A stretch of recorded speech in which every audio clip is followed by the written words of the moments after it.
Hello guys, welcome to Visordown. My name's Alex and this here behind me is the Royal Enfield Meteor 350. It's a brand new cruiser from Royal Enfield for 2021, at least in the UK. And this one's a nice old school retro cruiser that's got a bit of modern tech thrown in as well. It's a lovely machine to ride around the roads, and we've been here at the press launch at Caffeine and Machine, just checking it out and just having a good few 50 miles or so to explore the roads and basically check out what this bike is going to be for you, the average buyer in the UK, and basically just have a good laugh on this bike.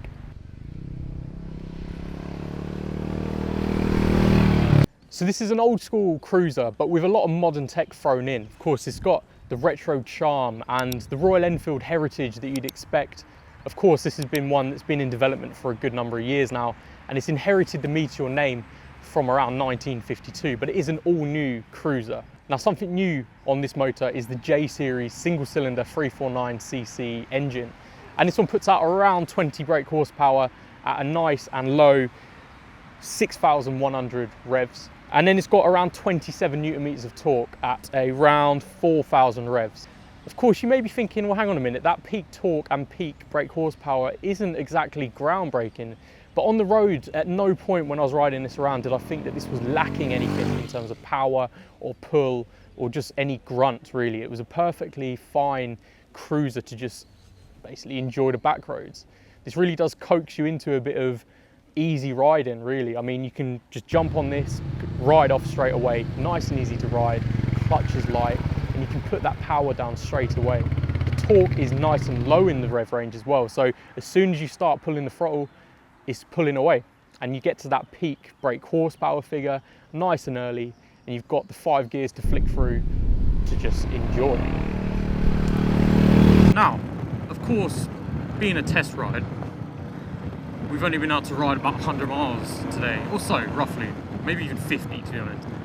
So I haven't been able to take it for the full, user experience, but it's still the roads that you'd find yourself on, the weekends, if you're a town commuter and stuff like that. When you're riding this around on the back roads especially, it's where it really comes to life. Now, it's got a top speed of 70 miles per hour, so if you're going to be on the maybe dual carriageway or some of the really faster roads in the country, you'll probably be sitting on the far left and just enjoying life at 70. It's a comfortable bike to ride, and it is a cruiser, so you've got your feet forward, your arms in a neutral position, and your back is straight, and it's just a comfortable place to be. The seat is 765mm, and the suspension is telescopic at the front with twin rear shocks at the back.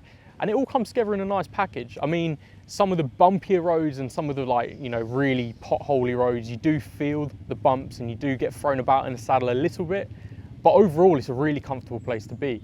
And again, for a new rider, the low seat height and the weight, which is 191 kilograms, when you're riding, you don't feel it at all, and it's just a really comfortable ride. You can start chucking this into the corners if you want to, or you can just pootle along and just enjoy the road and enjoy the countryside. With the brakes, it's a single disc at the front and a single disc at the rear, twin pot at the front, single pot at the rear. It's got the dual channel ABS, so the ABS works independently for each wheel. And at no point did the ABS come locking in under some heavy braking that I was trying.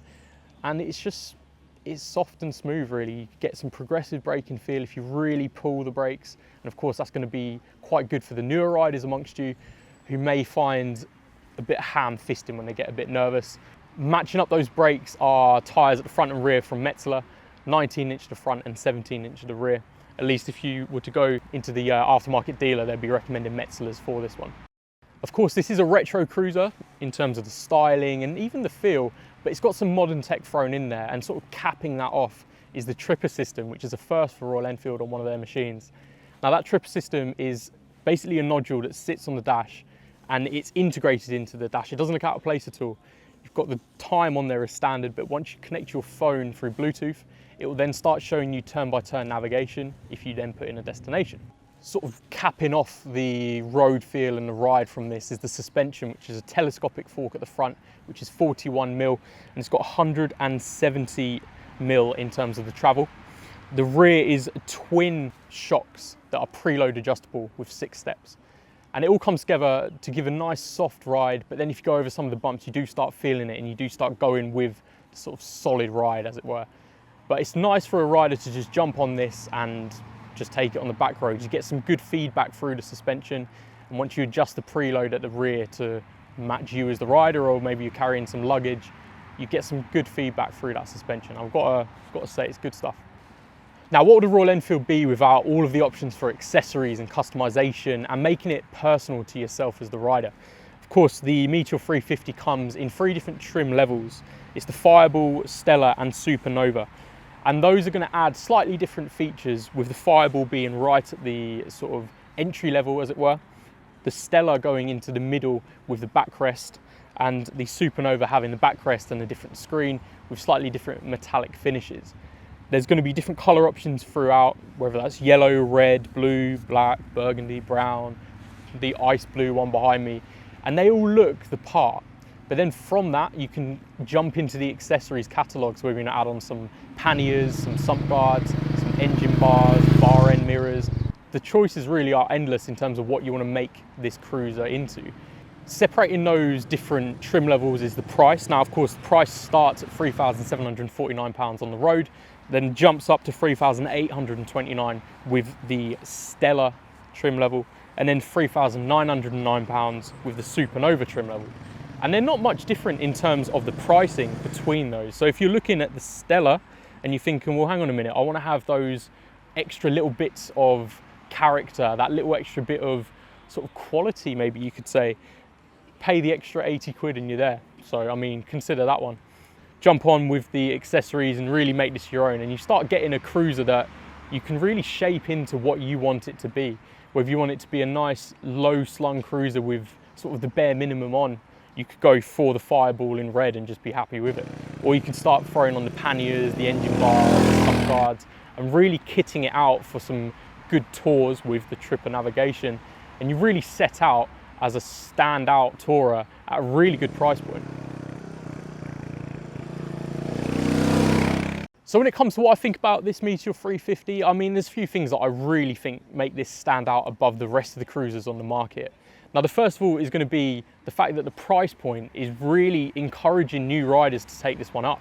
I mean, if you're a student and you're just thinking, I really want a cruiser to get into college, to uni, but I don't have the budget, I mean, this one's pretty accessible. It's also capable in terms of what you can do with it. If you're going to be riding it around the city, that's fine. If you're going to take it on the B roads, it'll just handle those with ease. And you can start looking at this as something that does it all, and easily. You can just jump on this thing, not even think about it, and just enjoy your time on the road. And that really is something that stands out to me. The comfort in terms of riding, of course, I'm a tall rider, I'm around 6'3". So the feet forward position is a comfortable place to be. Your arms are nice and neutral, you're sitting upright, not hunched over the tank or anything like that. And it's just a really nice, comfortable place to be.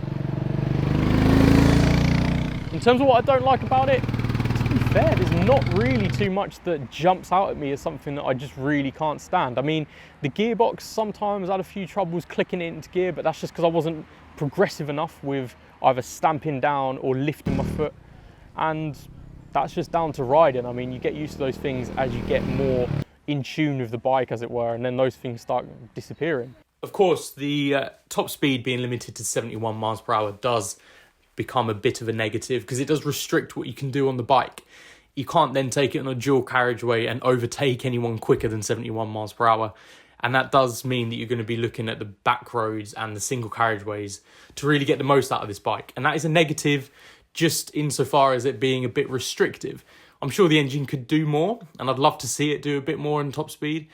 But for emissions reasons and whatever reasons Royal Enfield have decided, is 71 miles per hour. And that's a bit of a negative. Other things that I don't really like, I mean, nothing really. It's just, for the price that you're paying for the cruiser style, the Meteor 350 does it for me.